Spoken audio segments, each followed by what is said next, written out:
Ladies and gentlemen, my name is Keith, and welcome to my review of Batman vs. Superman: Dawn of Justice. Finally, this movie is hitting the big screens after it seems like an endless trail of promotion.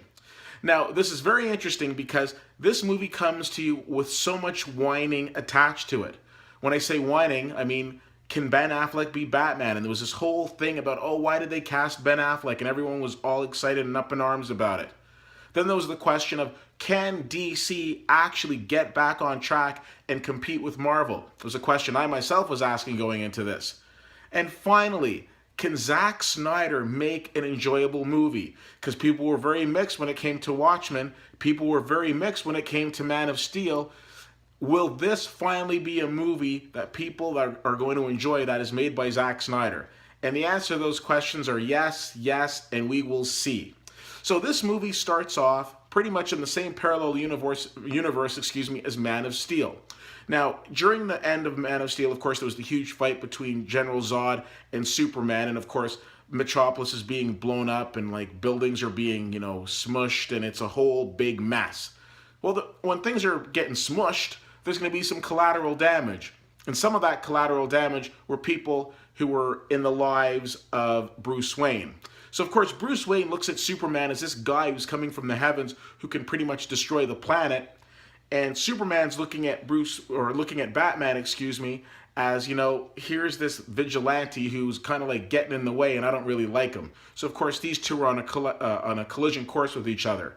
Meanwhile, Lex Luthor, played very, very well by Jesse Eisenberg, is kind of like actually, kind of part Lex Luthor, part Joker, as he's like, of course, planning all of these crazy, creepy things, which I'm not going to get into. Now, if you talk to some people who are super into comic books like I have, they weren't really big fans of the Jesse Eisenberg character because of how Lex Luthor is in the comics. The way that I look at it is this. The same way we've seen movies where you see the transformation of Clark Kent into Batman and, Clark Kent into Superman and Bruce Wayne into Batman, is the same way you're seeing a transformation, I think, of Lex Luthor into like this complete, villainous character. So kind of keep that in mind when you're seeing this movie. Overall, I gotta be honest with you, I thought this movie was really entertaining. Ben Affleck, I was never concerned about. I mean, the guy's won a couple of Oscars. I think he knows what he's doing. My big thing was the fact that Christopher Nolan wasn't really tied to this movie. Because, sure, he's got an executive producer credit, but like I've said before, unless you're J.J. Abrams, a producer credit doesn't mean jack to me. So, you know what? Unfortunately, Christopher Nolan didn't want to take up the directing role in this, so you know what? Whatever. You're gone. Done.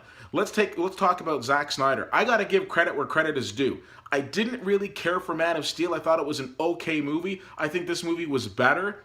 Yes, there's a lot of CGI used in this movie, but you got a guy who can fly and can shoot out like laser beams with his eyes. You're gonna have some CGI. It's gonna happen. But I think it wasn't like so much where I felt like I was being pelted with it. I think, there were scenes that there was a little too much, but overall, not that bad. And I think they did a really good job with this movie. They did good. They did some good work in terms of character development, in terms of introducing some new things, and also showing that DC, oh my God, who's running the boardroom now? DC actually looks like it has a plan. When I saw Man of Steel, I was like, okay, they're going to build off of some of the awesome stuff that Nolan did with the Dark Knight trilogy, but they didn't. And then I left the movie thinking, oh my God, this is so flat. But this, bubbly, because there's so many exciting things that are going on. It's like, I want to see what's going to happen next.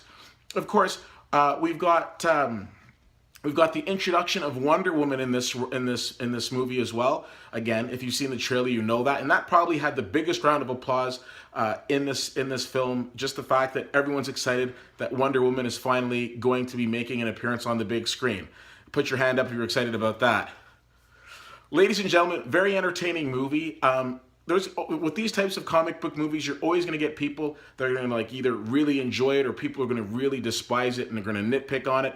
Overall, for a movie, I thought it was very entertaining. I thought Ben Affleck did a really solid job.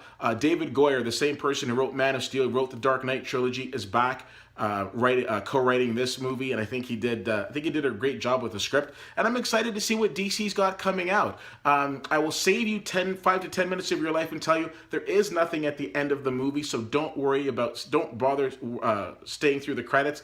Not worth your time. Go out into the hall and talk to your friends about how much you liked it. Tell them to go to CFL_fan and follow me on Twitter. Then tell them to go to WittyWhittier.com and Facebook.com/WittyWhittier so they can get in touch with me and tell me what they thought of the movie, and you could do that yourself. Ladies and gentlemen, very enjoyable movie. I'm giving it a B+. You know what? I'm gonna be honest and tell you I didn't think I would really enjoy this movie, but I did. So I want to hear what you think.